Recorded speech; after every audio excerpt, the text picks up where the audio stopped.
Hi అండి. అందరికీ నమస్కారం. Welcome to my channel. ఈ వీడియోలో ప్రభుత్వ ఉద్యోగులకు భారీ శుభవార్త, కీలక జీవో విడుదల. దీనికి సంబంధించిన పూర్తి వివరాలు ఈ వీడియోలో తెలుసుకుందాము. వీడియో అయితే ఎక్కడ గాని స్కిప్ చేయకుండా ఎండ్ వరకు చూసేయండి. అప్పుడు ఇన్ఫర్మేషన్ పూర్తిగా అర్థమవుతుంది. అలాగే వీడియో చూస్తున్న ప్రతి ఒక్కరు వీడియోకి లైక్ చేయండి ఫ్రెండ్స్. ఈ వీడియోని తోటి ఉద్యోగ మిత్రులతో అయితే షేర్ చేయండి. కొత్తగా మన ఛానల్ చూస్తున్నవారు ఇంకా ఎవరైనా సబ్స్క్రైబ్ చేసుకున్నట్లయితే వెంటనే మన ఛానల్‌ని సబ్స్క్రైబ్ చేసుకోండి. సో దీని ద్వారా నేను చేసే లేటెస్ట్ వీడియోస్ అన్నీ మీ వరకు రీచ్ అవుతాయి. ఇక ఆలస్యం చేయకుండా వివరాల్లోకైతే వెళ్ళిపోదాము. ఫ్రెండ్స్, ఇక విషయానికి వచ్చినట్లయితే ఆంధ్రప్రదేశ్లో పనిచేస్తున్న గ్రామ వార్డు సచివాలయ ఉద్యోగులకు ఎప్పటినుంచో ఎదురుచూస్తున్న శుభవార్త ఇది. ప్రభుత్వం అంతర్జిల్లా బదిలీలకు సంబంధించి జీవోను విడుదల చేసింది. ఈ బదిలీల ప్రక్రియను ఈ నెల 30వ తేదీలోగా పూర్తి చేయాలని ఆదేశాలు జారీ చేసింది. ముఖ్యమైన వివరాలు: అంతర్జిల్లా బదిలీలకు అనుమతి. గ్రామ వార్డు సచివాలయాల్లో అంతర్జిల్లా బదిలీలకు ప్రభుత్వం ఆమోదం తెలిపింది. ఇది ఉద్యోగులకు తమ సొంత జిల్లాలకు లేదా కోరుకున్న ప్రాంతాలకు వెళ్ళడానికి ఒక గొప్ప అవకాశము. స్పోర్ట్స్ కోటాలో ప్రాధాన్యం. ఈ మేరకు భార్యాభర్తలు ఇద్దరు ప్రభుత్వ ఉద్యోగులైతే స్పోర్ట్స్ కోటా వారిని ఒకే చోట పనిచేసేలాగా స్థానచలనం కల్పించనుంది. ఇది ఉద్యోగుల కుటుంబ స్థిరత్వానికి తోడ్పడుతుంది. సో గడువు: బదిలీల ప్రక్రియను ఈ నెల 30 నాటికి పూర్తి చేయాలంటూ అధికారులను ఆదేశించింది.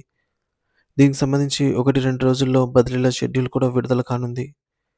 ఖాళీల లభ్యత: కోరుకున్న స్థానంలో ఖాళీలుంటేనే బదిలీలు వర్తిస్తాయి. అందువల్ల ఖాళీల వివరాలు చాలా కీలకం.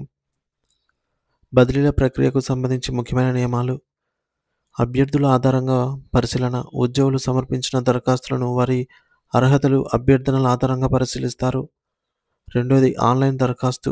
బదిలీల కోసం దరఖాస్తులను ఆన్లైన్లో మాత్రమే సమర్పించాలి. ఇది ప్రక్రియను మరింత పారదర్శకంగా, సులభతరంగా చేస్తుంది. మూడోది ఖాళీల వివరాల ప్రకటన.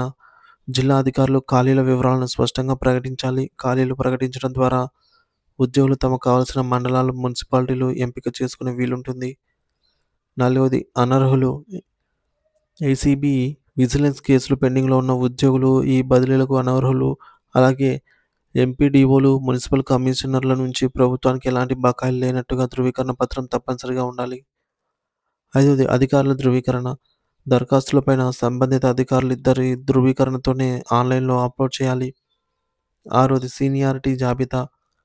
దరఖాస్తుల పరిశీలన తర్వాత ప్రొవిజనల్ సీనియారిటీ జాబితాను పోర్టల్లో పెడతారు. దీనిపై అభ్యంతరాలు ఉంటే వాటిని పోర్టల్లోనే అప్లోడ్ చేయాలి.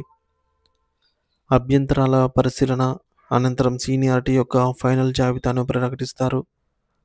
ఇక ఏడవది ఎవరు అర్హులు. భార్యాభర్తలు ఇద్దరు ప్రభుత్వ శాఖలు, ప్రభుత్వ రంగ సంస్థలు, విశ్వవిద్యాలయాలు, కేంద్ర ప్రభుత్వ సంస్థల్లో పనిచేస్తున్న వారికి మాత్రమే ఈ బదిలీలు వర్తిస్తుంది.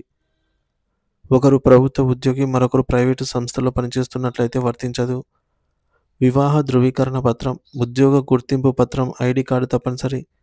బదిలీల ప్రాధాన్యత: ఖాళీలు ఉన్నప్పుడే బదిలీలు చేస్తారు. మెరిట్ ర్యాంక్ ఆధారిత క్రమంగా ఈ క్రమ పద్ధతిని అయితే పాటిస్తారు.